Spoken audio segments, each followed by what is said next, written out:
Hello అందరికీ welcome back to our channel రమ్యతో సరదాగా. అందరు ఎట్లా ఫ్రెండ్స్ మంచిగున్నారా? నేనైతే మంచిగున్నా. ఐ హోప్ అందరూ కూడా మంచిగున్నారని అనుకుంటూ ఉన్నాను. అండ్ ఇంకా మన ఛానల్లో లాంగ్ వీడియో పోస్ట్ చేయక చాలా గ్యాప్ అయితే వచ్చింది. ఈ వీడియో కూడా చాలా చిన్నది, జస్ట్ 6 minutes వీడియో అంతే. వీడియో స్కిప్ చేయకుండా లాస్ట్ వరకు చూసి ఒక లైక్ ఇవ్వడం అయితే మర్చిపోకండి. ఇంతకు నేను మా ఆయన కలిసి బైక్ పైన ఎక్కడికి వెళ్తున్నాం అనుకుంటున్నారా?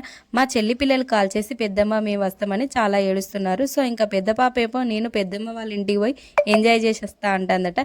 ఇంకా చిన్న పాప ఏమో కవర్లో బట్టలు పెట్టుకొని అక్కడ కూర్చొని బస్సులన్నీ పోతున్నాయి, ఇంకెప్పుడు పోదామని ఆమె ఏడుస్తుందట. స్కూల్ కి పోతుంది కాబట్టి సాటర్డే రోజు ఆమె స్కూల్ కి పోయి వచ్చిన తర్వాత ఎట్లాగూ స్కూల్లో లాస్ట్ డే బతుకమ్మ సెలబ్రేషన్స్ ఉంటాయి కదా. సో ఇంకా ఆఫ్టర్నూన్ అయితే మా చెల్లె ఇద్దరిని తీసుకొని అయితే హుజరాబాద్ వరకు వస్తానన్నది. ఇంకా దానికోసం అయితే నేను మా ఆయన అయితే వెళ్తున్నాం అన్నట్టు బైక్ పైన. ఇంకా నేను పోయేదైతే మా చెల్లెకి కానీ పిల్లలకు కానీ అస్సలు తెలియదు. వాళ్ళకైతే మా ఆయన ఒక్కడే పోతున్నాడు అని అనుకుంటున్నారు. ఇంకా వాళ్ళకి తెలియకుండా నేనైతే పోతున్నా. ఇంకా నేనెందుకు పోతున్నా అంటే వచ్చేసరికి చీకటి అవుతుంది కదా, ఆల్మోస్ట్ ఇప్పుడే 5 అవుతుంది అన్నట్టు. ఇంకా వచ్చేసరికి చీకటి అయితే ఇద్దరు పిల్లలు కదా, ఒకళ్ళు ముందు కూర్చున్న ఒకళ్ళు వెనుక కూర్చుంటారు. ఇంకా వెనుకున్న పాప ఏడుస్తుంది కదా, భయపడుతుంది. ఒకవేళ లేకపోతే ఇంకా మా ఆయనను చూసి కూడా రామంటారు, ఇంత దూరం వచ్చి వేస్ట్ అవుతుంది కదా. ఇంకా అందుకనేసి ఇక నేను కూడా పోతున్నా అన్నట్టు. ఇంకా ఈవినింగ్ పూట ఇట్లా బైక్ పైన పోతుంటే ఆ పచ్చని పొలాలను చూస్తుంటేనైతే నాకైతే చాలా హ్యాపీగా అనిపించింది. అందుకోసం అయితే కొంచెం వీడియో తీసిన. అండ్ ఇంకా ఇక్కడనైతే మేము హుజరాబాద్కి చేరుకున్నాం. తర్వాత ఇక్కడ కూర్చొని నేనైతే వెయిట్ చేస్తున్నా. ఇంకా మా ఆయన మా మరిదైతే ఛాయ్ తాగుతున్నారు. వాళ్ళనైతే నేను చూపెడతలేను, ఎందుకంటే వాళ్ళకు నచ్చదు. సో అందుకనే ఇంకా నేనైతే తీర్తలేను వాళ్ళని. అండ్ ఇక్కడైతే ఇక చాలాసేపు అయితే వెయిట్ చేసినాం. నేను పబ్లిక్లో వీడియో తీయడం చాలా రేరు. అయితే ఇంకా వీళ్ళందరూ ఎక్కడ నన్ను చూస్తారో అని చాలా భయపడుకుంటూనే వీడియో తీసి ఇంకా వాళ్ళు ఛాయ్ తాగిన తర్వాతనైతే మేము బస్ స్టాండ్కి వచ్చి ఇక్కడైతే వెయిట్ చేసినాం. ఇక్కడ ఎట్లాగూ పండగ కాబట్టి ఫుల్ పబ్లిక్ ఉన్నారు. ఎన్ని బస్సులు వచ్చినా కూడా అందులో నిండి వస్తున్నారు. అండ్ ఇంకా ఫ్రీ బస్సు కాబట్టి లేడీసే ఎక్కువ కనబడుతున్నారు బస్ స్టాండ్లో. అండ్ ఇంకా మా చెల్లెకైతే ఫోన్ చేస్తే ఈ బస్కి వస్తానా ఆ బస్కి వస్తానా అంటాను, కానీ ఏ బస్కి అయితే వస్తలేదు. ఇంకా వాళ్ళు బస్ ఎక్కిన తర్వాతనైతే మేము బస్ స్టాండ్లో ఉండి ఎంత ఒక 2 hours వరకు వెయిట్ చేసినాం. అయినా కూడా మా చెల్లె అస్సలు రాలేదు. ఇంత వెళ్తురుంది కదా, ఇంకా వాళ్ళు వచ్చేటప్పటికైతే చాలా చీకటి అయిపోయింది. 7:30 అట్లా అయింది అన్నట్టు. ఇంకా చాలాసేపు వెయిట్ చేసిన తర్వాత ఇంకా ఫైనల్గా అయితే వాళ్ళు వచ్చిళ్ళు. ఇంకా నేను వచ్చింది వాళ్ళకి తెలియదు కాబట్టి నేనైతే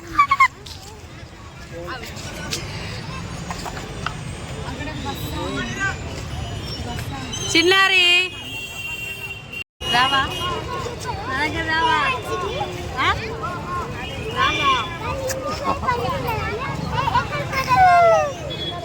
నచ్చిన తెలుసా కండక్టర్ మా ఇంటికి వస్తామంటే రాను.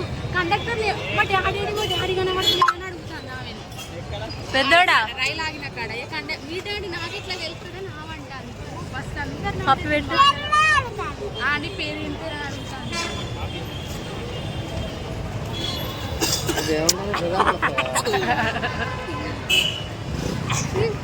పోయిగా నువ్వు డాడీతో నువ్వు వీళ్ళతో ఇంటికి పోదామనంటే ఏమంటుంది, నేను రానంటుంది. పోయి ఇంటికి పోలే పో పో అక్క వస్తుంది మళ్ళీ మమ్మల్ని చెప్పురా.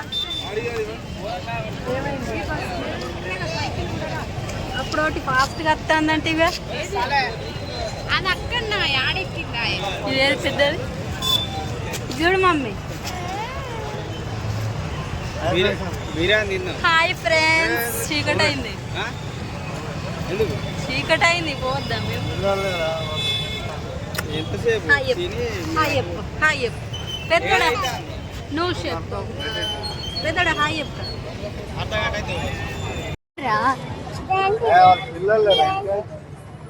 లైటింగ్ ఇస్తాను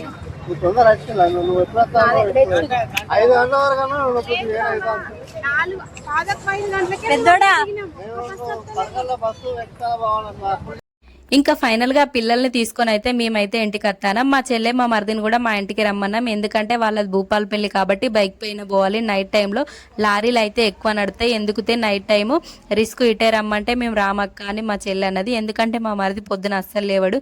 ఇంకా సండే రోజు బతుకమ్మ పండుగ కాబట్టి ఇంకా అట్లనే వాళ్ళ మామయ్య వాళ్ళ అమ్మ నాన్నకు కూడా బియ్యం అన్నట. ఇక నేను పొద్దున లేచి ఇల్లు గడుగుడు చేసుడు అదంతా పని ఉంటుంది అక్క. ఇటు నుండి పోయేసరికి ఎట్లాగూ లేట్ అవుతుంది కదా, ఇక మేము ఇట్టే పోతామంటే సరేలే అని వాళ్ళని నేనైతే అటు పంపించేసిన. ఇంకా ఫైనల్గా మేమైతే ఇంటికి వచ్చినాం.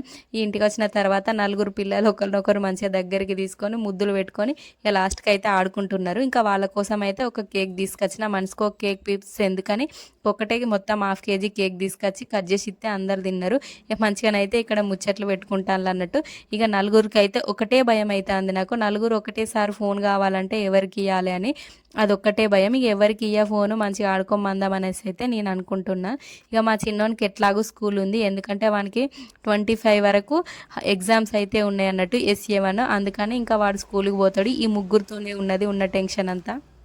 ఇక చిన్న పాప అయితే చిన్నగా ముద్దు మాటలు అయితే మాట్లాడుతుంది. ఈ రోజులలో పిల్లలు ఎట్లున్నారు, చాలా మాటలు అయితే మాట్లాడుతున్నారు కదా. ఇక మా చెల్లె ఫోన్ చేసి ఇక అది మాట్లాడుతుంది మంచిగా ఉన్నదని ఆమెను ఒక్కదాన్నే పట్టించుకోకులక్క, పెద్ద ఆమెను కూడా పట్టించుకోవాలి. ఇంకా పెద్ద ఆమెను అయితే ఏమనకను వాళ్ళను పిల్లలను, ఇక ఆమె అయితే ఏడుతుంది అని చెప్తే సరే తీ అని అన్న. ఇంకా ఫైనల్గా నలుగురు కలిసి అయితే ఇక్కడ కూర్చొని ఆడుకుంటున్నారు. ఇక నేను వీడియో తీస్తానని మా పెద్దోడేమో ఫేస్ అయితే కవర్ చేసుకుంటాడు. ఇక ఇక్కడ చిన్న పాప ఏమో అన్న నా దగ్గర పైసలు ఉన్నాయి, మీ దగ్గర ఉన్నాయి అని చూపెడుతోంది. నా దగ్గర లేవు అని మా చిన్నోడు అంటే ఇక తీసుకోవాలని చెరొకటి అయితే ఇస్తుంది అన్నట్టు. ఇక పెద్ద పాప అయితే వీళ్ళ ముగ్గురితో సంబంధం ఉండదు, ఆ మాట ఆమె ఆడుకుంటుంది. ఇక వీళ్ళు కూడా కొంచెం ఆమెనైతే కొంచెం దగ్గరికి తీయరు, ఎందుకంటే ఆమె ఏది కావాలంటే అదే కావాలంటది అన్నట్టు. ఇక అందుకనే ఆమెకే అన్ని ఇస్తానవని ఇక వీళ్ళు కూడా అంటారు. ఇక ఫైనల్గా ఇదన్నమాట వీడియో. ఇక చూసి ఇలా ఎంత క్యూట్గా ఉన్నారో మా చిన్న పాపలు. అండ్ ఇంకా వీడియో నచ్చితే మాత్రం like, share, subscribe for follow for more videos. Bye.